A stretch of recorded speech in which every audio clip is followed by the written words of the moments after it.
Wait, so it's 7. Stupid.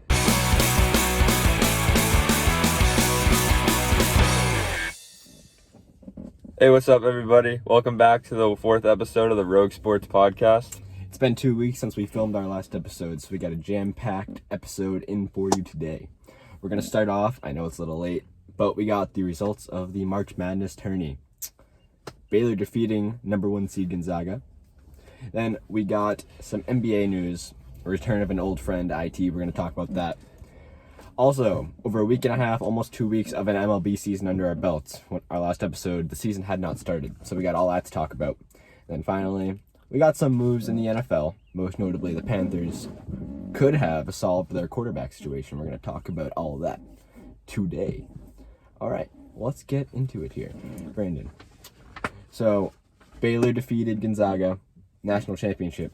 What are your first thoughts? Honestly, congrats to Baylor. They, despite all the COVID problem they had during the season, they had a game canceled. They came back. They got smacked by Kansas, I believe. Everything was just, all their mojo was kind of just whack, and it was all like wrecked and all over the place. But they managed to knock off previously undefeated Gonzaga. They absolutely killed them. The game wasn't close from start to finish. 86-70. Closest the game might have been was like 10. It was crazy. And it kept 75-76 Indiana Hoosiers the only undefeated college team in history. That's still wild to me. Yeah, that just shows how hard it is, because Gonzaga had all the talent in the world and they still couldn't get it done. Yeah, that was reminiscent to me of like the 04 Lakers. You know, Gonzaga was this team everyone knew, like everyone thought they were gonna win. Like they were the team. But then the 04 Pistons come strolling up. Chauncey Billups, Ben Wallace, all of them pull up and just punch him in the mouth.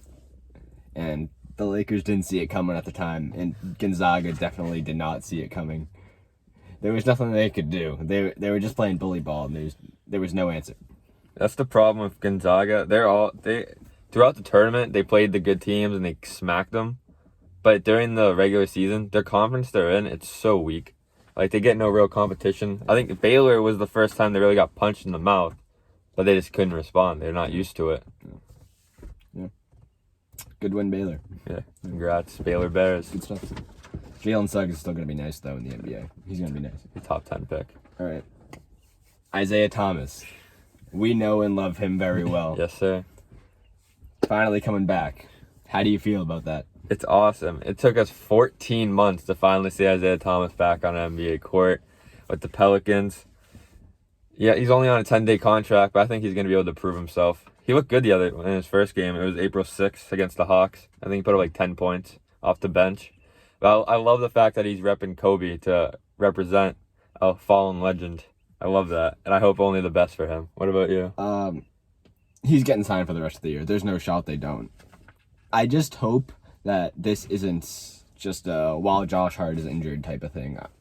This should be long. Like, he should have a role with this team all along. I hope this isn't just going to go away when Josh Hart comes back.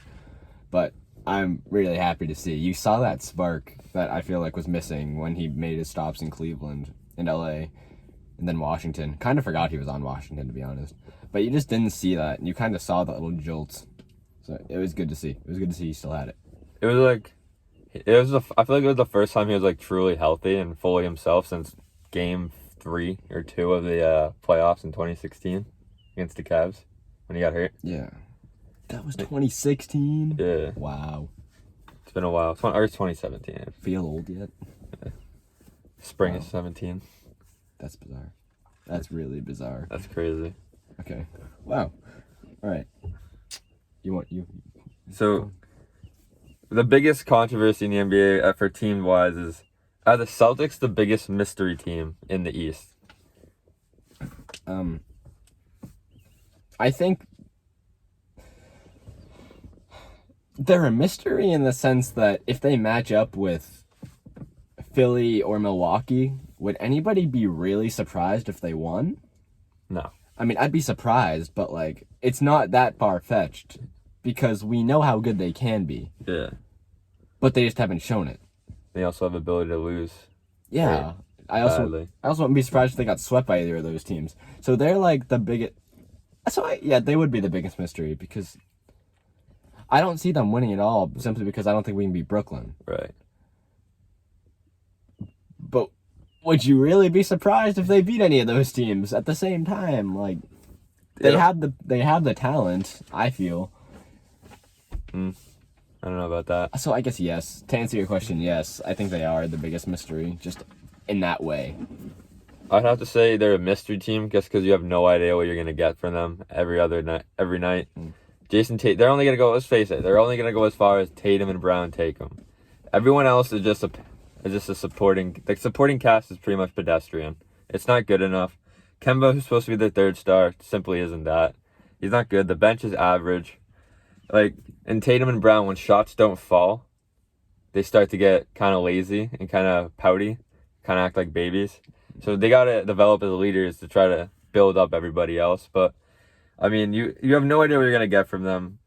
Tatum dropped 53 the other night, but he also has a tendency in a big game to maybe drop like 20, which obviously isn't terrible, but for his status, you can't get that in a primetime matchup against the Sixers.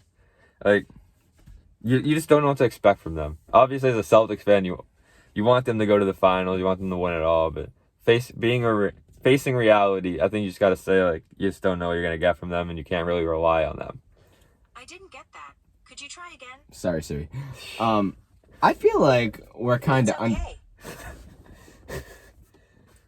I feel like we're kind of underestimate. Like, we're kind of taking Jason Tatum for granted, I feel. Because, like, he has the quietest nights.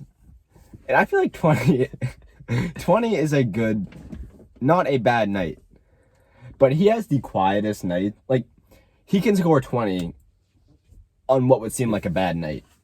Because when he scores, you just don't really, you don't Acknowledge. He dropped, when he had 40, watching the game, you would have think he had like 20 when he got to 40 the other night. And he ended with 53. Because it's not even that he doesn't take over. I feel like we just expect him to score. Yeah.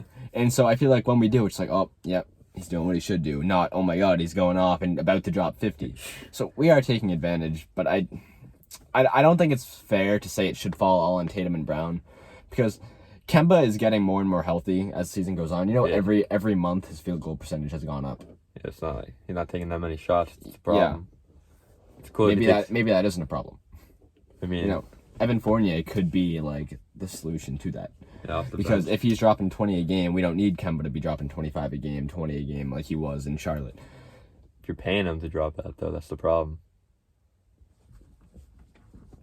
If he's doing it, I feel like we can succeed. Well, we're Bottom not line, succeeding. I feel like I wouldn't be surprised at all if we did this. You know, point blank period. It was good. All right. All right, so should we move on to the MLB? Opening day and week, because we're a little late. April 1st. Big things coming up for the MLB season. So, like, some things we've seen so far, the Red Sox are absolutely thriving. They got A slow start. Yeah, Very slow start. first series of the year, they got swept. Offense looked terrible. Pitching was okay, except for Garrett Richards. But yeah, after that they swept the Rays and they won the first 2 games of the Orioles series and they look hot. Is it sustainable? I don't know the way they're playing, but as far as right now, they're looking like a really good team. They're first in the AL East, second in the AL, and they look good. What do you think? I didn't know they were second in the American League. That's kind of surprising one. I feel like it is sustainable simply because I always knew their offense was good enough. Personally, I didn't think it was elite, but I always thought it was good enough. It was the pitching that was really the problem, and everyone on the rotation has really stepped up. Even Garrett Richards had an okay start the other day. Yeah. And then Chris Sale is going to come back. Hopefully if he's anywhere near what he was, he's still one of the best pitchers in the league. So, the bullpen is my biggest question mark with this. Yeah. Because Matt Barnes has been our really only consistent reliever this Garrett whole year. Whitlock. Yeah, Garrett Whitlock. He's been That too. nasty. That too. Yeah. The bullpen's my biggest question because we don't have that guy. I still question if Matt Barnes can do it just from years prior. Just to have that nasty stuff to bring in for like a batter when things are when we're in a pinch. To get that strikeout. Just have that unhittable stuff. Like that Craig Kimbrell that we had a few years ago. Yeah. Yeah. But I'm happy with him. they just need more guys kind of picking it up in the lineup because I feel like they scored 26 runs against the Rays with only like three dudes being consistent. Like you need more to win in the MLB consistently. You need 1 through 9 to be productive, and for the moment that's not the case. But hopefully that happens. We put up 5 runs with JD out of the lineup though. Yeah, JD was not in the lineup, and the Red Sox scored 5 runs yesterday. that's good. They got contributions from other guys. You gotta love to see it. Devers is heating up. That's huge for the team. Devers is like, if Devers is hot, he is one of the best hitters in the league. That's But he can also look like a fool a lot though. That's the problem. You He's just a never young know kid. You just never know what you're gonna get. So something else we've seen so far: Mike Trout and Ronald Acuna Jr. absolutely scorching hot to start the season. You'd love to see it. There's home run after home run, RBI after RBI. They're just racking it up. But the two teams are in two different places at the moment. The Angels are atop the AL, while the Braves are sitting at 4-4, despite their superstars' hot starts. But yeah, this is good for them. Mike Trout. I don't think either one of them can be this sustained throughout the season.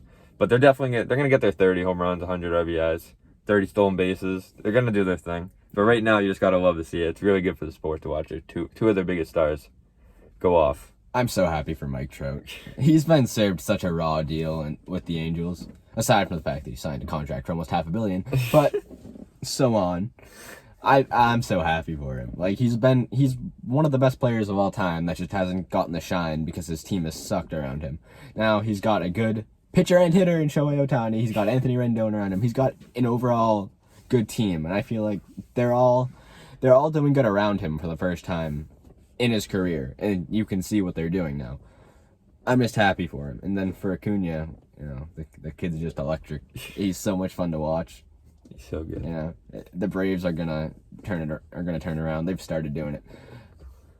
I got no worries about the Braves. A team that has gotten off to a much slower start than we expected is the Yankees. Oh yeah. The Yankees, their kind of identity is go big or go home. As far as you hit home runs or you strike out, that's how all their big hitters are.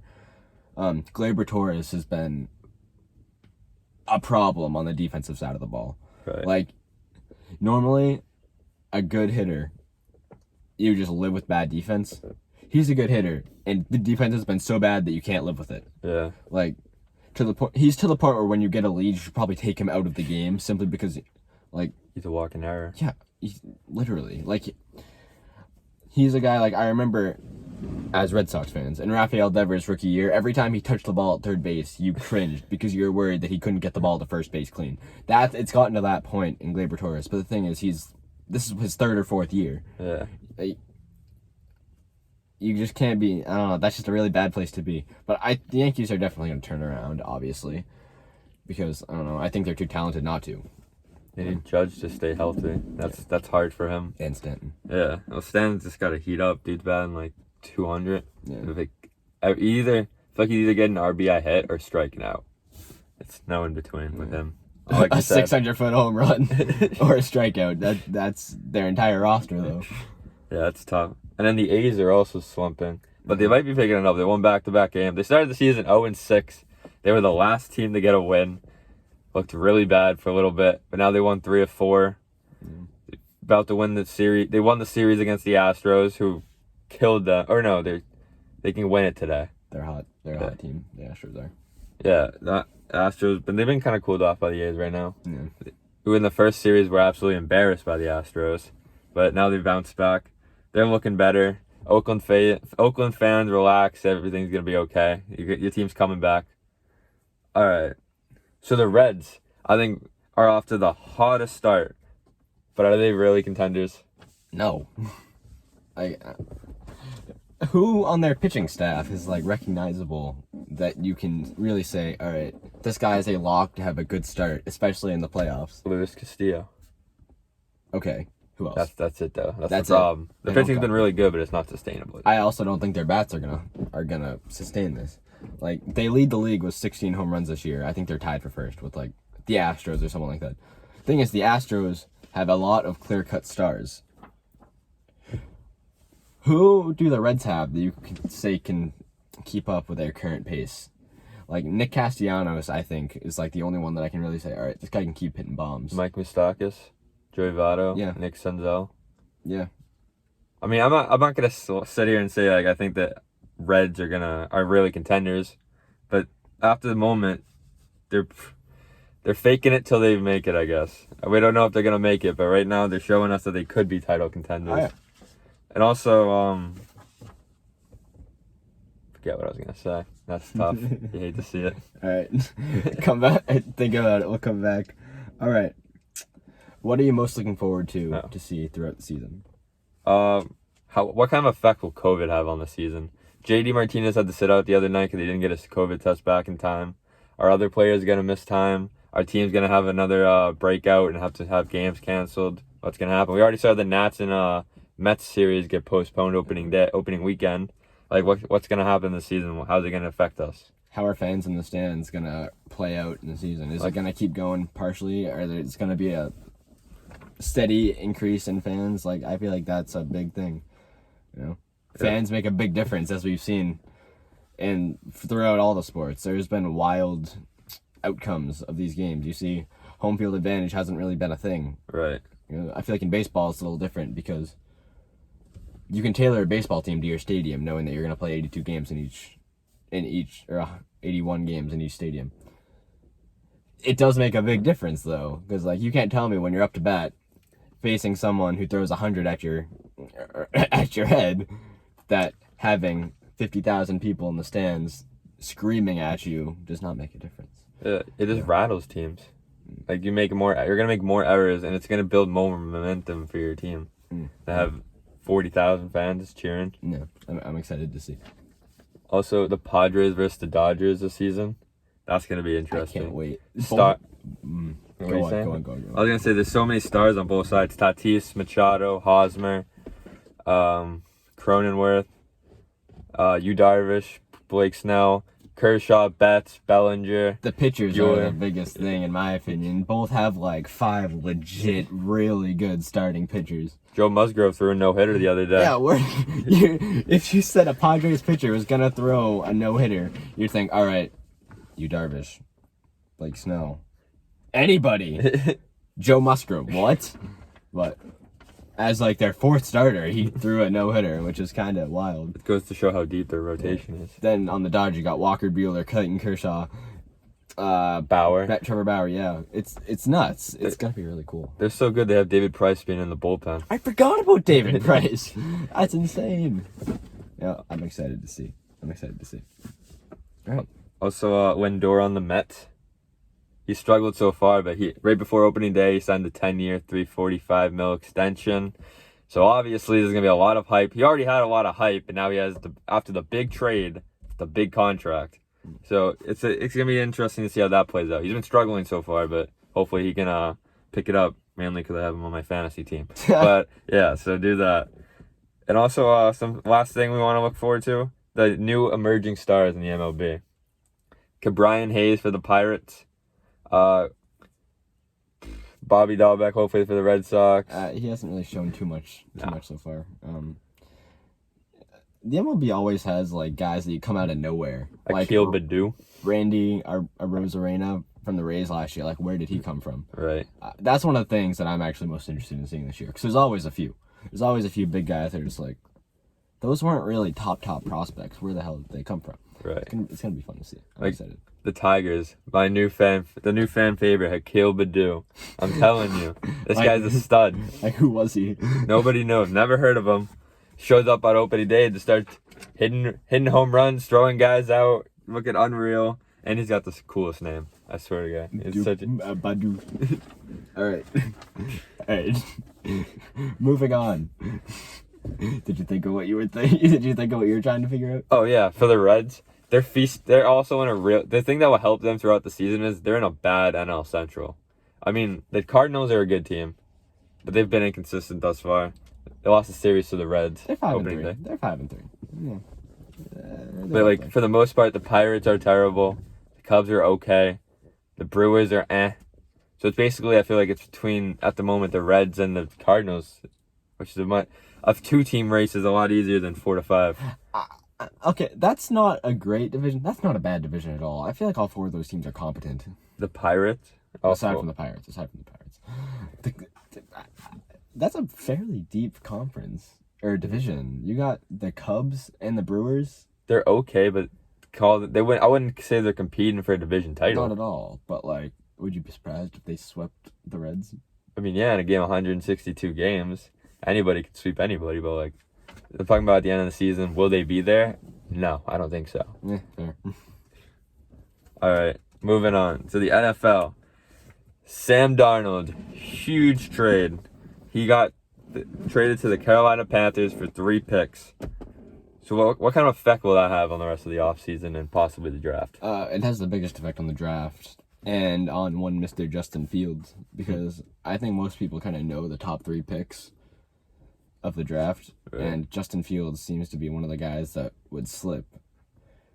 And most people had him going to Carolina. Now, I don't see how you can do that now that you have Sam Darnold. Yeah. Because, like... He's too young to draft a guy like that. Yeah. So... It's going to be really interesting because I like Sam Darnold a lot. I wanted the Patriots to trade for him, but I knew that he wouldn't get traded in division, so I understood from the beginning that wouldn't happen. But I feel like with weapons, he's going to do very good on Carolina. That Panthers team is scary. Before we even talk about the offense, they drafted strictly defense last draft, and they almost hit on all of them in this season. They look really good. They have a bunch of, I think all they started are first or second year players. Oh, last year, this year will be second and third year players. But they're still really young, 22, 23, 24. And now back to the offense. Sam Darnold, a really good quarterback. Christian McCaffrey, best running back in the game. Robbie Anderson, DJ Moore.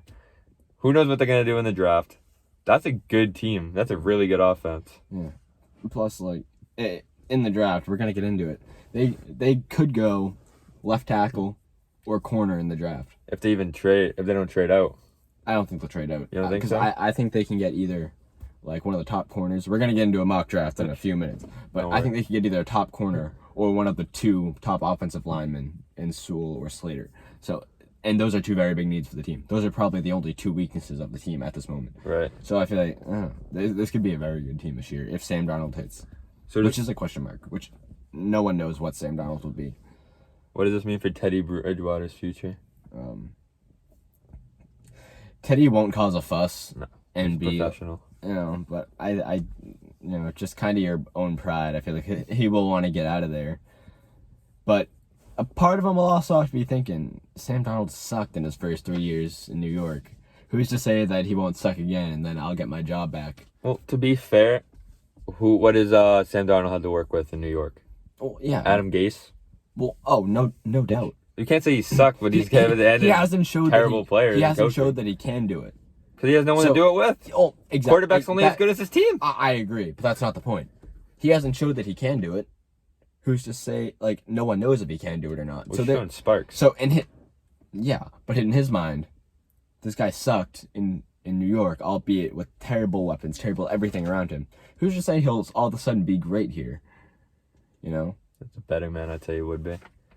Anyway, if Teddy Bridgewater does get traded, I'd like to see him go to New England. I don't. Really? I feel like the Patriots need someone more explosive. Like, I've talked myself up into thinking that Justin Fields is the answer. No, don't trust an Ohio State quarterback. I would love Justin Fields. Don't do it. I would love You're setting yourself up a failure. I don't think the Pats need an explosive... I mean, obviously, it's nice to have an explosive quarterback, but this team in general, I feel like they just need an accurate passer. A guy who consistently, and he'll get it done, make the right pass, make pinpoint, not throw it at the receiver's feet, or throw a bad pick. Or I think the offense that the Patriots are trying to run this year is short passing game and run the ball. How much more lethal would it be if the quarterback was able to run the ball? Teddy Bridgewater can run too. No, he can't. Yes, he can. No, he can't. Yes, he can. Not to the degree that we need. Stop it. Not to the degree that we need. He had one good run last year. He had multiple runs. No. I'm not gonna lie, I didn't count his runs, but like he's a mobile quarterback. He's always been a mobile quarterback. Not mobile to the point that I think we need. Justin Fields, you can't trust an Ohio State quarterback Never have been. Would never... you rather the Patriots trade up and get Trey Lance? Frankly, if they trade up, I'd rather take a chance on a receiver. They wouldn't. You would not trade up. I don't probably have to trade up to number 4, and you would not trade up to number 4 unless you had to give up a ton. Because the only reason the Falcons would trade that pick is because they were giving up what it would take to trade for a quarterback, essentially. That is a quarterback spot. And so you would be trading up as if you were trying to get a quarterback, because that's the price of that 4th pick. Because they know what lays there, and that's Trey Lance or Justin Fields. Like, what the 49ers traded up for. If there were no quarterbacks on there, they wouldn't have to give up nearly as much. Right. But there's a lot of options at quarterback. So they had to give up a ton. What it would take to get a good quarterback. So you'd be paying quarterback cost for a receiver, which is what you just can't do. I feel like I wouldn't be surprised if one of the big wide receivers dropped to us at 15. I'm too scared to mortgage the future for the Pats to get trade for a quarterback. Hence the Mitch Trubisky era in Chicago, or the Jared Goff era in LA. So you wouldn't give up Isaiah Wynn, Sony Michel, and N'Keal Harry. They wouldn't trade those guys. They would trade picks. They would trade a whole. That's who they pick. took in their last 3 first-round picks. You wouldn't give up those 3 for a chance at a really good quarterback in either Justin Fields or Trey Lance. Because that's when the Patriots aren't good at drafting first round. That's a well-known thing. Right. So you wouldn't give up those 3 at a chance at a potentially very good quarterback. No, because they're going to trade a ton of picks, which 3 hurts us in first-round the picks future. is like a cap. Isaiah Wynn is the only real one that would hurt to let go out of those 3. We have the Patriots have not been good at drafting first round, and that's just a fact. But I think they've never been this high either. They've never had this chance. They've never had a chance at getting their guy like this. At 15 isn't even that high though. What's the highest they've been? They haven't been this bad in a long time. The highest they've been before is like 24. Yeah, so they can trade up to number 4 and get their guy. Why would you want to mortgage the future on a risk? Mac Jones is probably... First of all, Trey Lance is probably going 3. No, the 40... Even though I have Adam my mock, I have Schefter- Mac Jones Adam- on there, but... Adam Schefter said Personal the opinion. 49ers are probably going Mac Jones.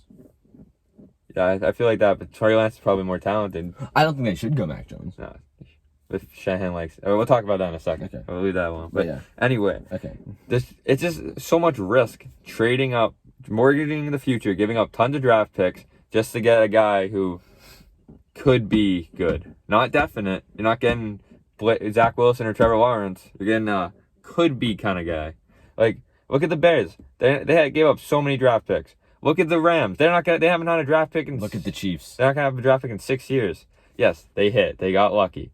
Pat Mahomes is a star. He's the best quarterback in the NFL. It's not lucky. They evaluated a quarterback well. They didn't know he was going to be this. Dude, you think Belichick's going to evaluate a quarterback well? Touche. But it's been 21 years. Or 20 years, however long it's been. Okay. What does that mean? I don't know. He hasn't hit on a quarterback in 20 years. You're proving my point. I don't trust it. I don't trust it. No, I wouldn't trade up at all if I'm the Pats. Like, I don't want a Kyle Trask or a Stephen Mills. I want Kellen Mond out of Texas A&M. I want Justin Fields. No. Don't trust Ohio State quarterbacks or Bama quarterbacks. Never can, never will. When you're playing with the most talented players in the country against teams like Arkansas, you're going to look good. Or Illinois. So you're saying Trevor Lawrence won't be good? No, Trevor Lawrence will be good because What's the Clemson difference? quarterbacks are better. Always have been. Name the last Ohio State quarterback to do good in the NFL. Did Dwayne Haskins do good? No. Who was before? JT Barrett, he must have been really good. Yeah, yeah. I can't even think of any more. Yeah. Clemson quarterbacks, Deshaun Watson, Trevor Lawrence. We don't know if Trevor Lawrence is All right, gonna so be good. Deshaun Watson. Already, that's the only quarterback I can think of. That's the only quarterback I need to think yeah, of. but once is a fluke. Twice to 3 times is a trend. Well, we're about to find out if it's 2 times. You're not going to find out. Just the Ohio State has a Okay. large sample size of being failures. I mean, fair, but, like, come on. Okay. Ready to get into our mock draft? Of course. Alright, so we're going to do a joint mock draft here. So, do you want evens or odds? I'll go odds. Alright, so he's going to pick all the odd numbers, I'm going to pick all the even numbers here for the teams. All right, so you go first. We're each going to have our pick and then explain them. So basically, the census #1 pick for the Jacksonville Jaguars, it's Trevor Lawrence. He's the best draft prospect ever. He's the only person who even comes close to this class is Andrew Luck. He's so good. He's mobile. He's 6'6". He can throw the ball 50 yards downfield. He's so talented, and he's obviously going to be #1. Yeah. Okay. Jets at 2. It's a foregone conclusion at this point. Pretty much, basically, just as Trevor Lawrence is, Zach Wilson is going to the Jets at #2. They traded Sam Darnold. They gave their hand away. Everyone knew it before, and now it's just confirmed. Zach Wilson, he's going to bring that Patrick Mahomes-esque electricity. Not saying it will be Pat Mahomes, but he has that type of electricity to his arm and just kind of the creativity. So hopefully the new regime in New York knows how to develop a quarterback, and they don't fail him like they failed Sam Darnold. So at 3, I have Mac Jones from Bama, which obviously if I was a GM, I would not take Mac Jones. I would take Trey Lance. But I think teams are falling in love with his pinpoint passing that apparently he has to his 15-yard open receivers. But anyway, they think he's a stud passer, and I think Shanahan thrives off a quarterback that can that's accurate with the ball, and I think they're gonna go Mac Jones. Just a little opinion on that. I don't think you shouldn't, like, it's stupid for them to have given up that many picks just to draft Mac Jones. Yeah. If you're giving up that many picks, you got to have like a transcendent athlete like a Justin Fields or a Trey Lance who have a much higher ceiling. It's a risk, but that's a risk I feel like they should take. But moving on. At 4, the Falcons. This is like the biggest question mark of the draft. Since we're not predicting trades in this mock, I have them taking Trey Lance because he is a raw quarterback that needs a year to be developed. And I think Matt Ryan has a few years left, but Only 35. yeah, he has a few years left. But I think they're going to trade out. Let me just say that. But if they're going to stick, they don't need Kyle Pitts. I feel like they don't need him. He's just a Julio Jones kind of clone, in my opinion. Like, Wouldn't hurt. it wouldn't hurt, but they don't need that. Trey Lance is a guy that could pay off in the end. That could provide to be a much more valuable asset later on. Yeah, I have them picking there. But I think either Denver or New England is going to be moving up to that 4 spot to pick a quarterback. But if I have to say that the Falcons are sticking at 4, I have them picking Trey Lance out of North Dakota State. At 5, the Cincinnati Bengals. I think they're going to get Jamar Chase. They don't need a receiver, in my opinion, honestly. But I think they should have gone O-line. But that's my opinion. But frankly, I think their GM, he wants to make Joe Burrow as happy as possible. So I think he's going to want to get his security blanket, Jamar Chase, out of LSU. Those two together in 2019 had the best college offense in NCAA history. It was unreal. They had such good connection. I think he's going to want to try to recreate that in the NFL. That threw me off. I wasn't expecting you to say that. Okay. I thought you were going to go O-line for sure. All right. 6, Miami. I haven't taken Kyle Pitts. Because why not? I feel like he's just that perfect receiver for Tua. Like, Devontae Smith, I'd think about because they have chemistry. But, like, come on. Kyle Pitts is, like, perfect for Tua. He could either run crosser routes across the middle. You could send him at a long post. He can do anything. And I feel like that would just be perfect for Tua to have. Tua needed that. Yeah. So at 7, I have the Detroit Lions taking Trey Lance. I already had Trey Lance going. What? Yeah. You can't pick him twice. All right. What do you mean? We have different mock drafts. All right. So at 7, Stupid. I guess I got Jalen Waddle because apparently you switched up on me. You did that to me. Frankly, I wanted Waddle to fall out of the top 10 and go to the 15, the Pats. Anyway, so I guess Jalen Waddle, they need a star receiver. They already had a bad offense, but now they just lost their 2 top receivers and their quarterback. Jared Goff, if he's going to have any type of success, he needs a stud receiver, and I think it starts with Jalen Waddle out of the draft. He's a star. He's Tyreek Hill-esque. He's super fast, super athletic, great route runner, explosive. I think he's exactly what the Lions need. Okay. At 8, Carolina. this is a gift that just fell into their lap. I thought this guy was going to be going at 5. Penei Sewell falling to them at 8 is best case scenario in the draft. I don't think this will happen. This is insane. Penei Sewell is perfect. Get Sam Darnold protection. This makes them a very good team. You have a stalwart in your offensive line for 10 to 15 years. Book it. He's good. End of story. So at 9, I have the Denver Broncos selecting Caleb Farley, the cornerback out of Virginia Tech. I think he's the best cornerback in the draft. They tend to like to go have a dominant defense. I think it starts in the secondary. Every good defense does. And I think he's the kind of guy they'd want to pick up to try to build up that Legion of Boom type 2.0 hopefully in Denver. Okay. At 10, I have the Cowboys going corner. Now, I thought about putting J.C. Horn here because everyone's saying he's going to be he's rising up draft boards very quickly. But I'm going with the safer pick who's been up there all year, and that's the corner out of Alabama, Patrick Surtain. No, it's no secret the Cowboys need defense. It's kind of, if they straight up and get Kyle Pitts, that'd be absurd. That's the latest rumor. Yeah, but they need a corner. Patrick Surtain is sitting there in their lap. That's what they need. That's the guy. All right. So some trades I'd say are predicting. I'd say the Falcons and Panthers trade out of the top 10. I think the Pats trade in. That's it. That's pretty much all I got for draft day trade, day 1. I haven't heard a whole lot of buzz on the Broncos trading up into the 4th. That's one of those things that everyone puts 2 and 2 together and say the Broncos have no quarterback. Drew Lock is not the answer, and they're at 9. It wouldn't cost too much to move up to 4th. Maybe an extra first or 2 to move up to 4th. But that, you haven't heard any hard rumors about it. Yeah. And so I don't know.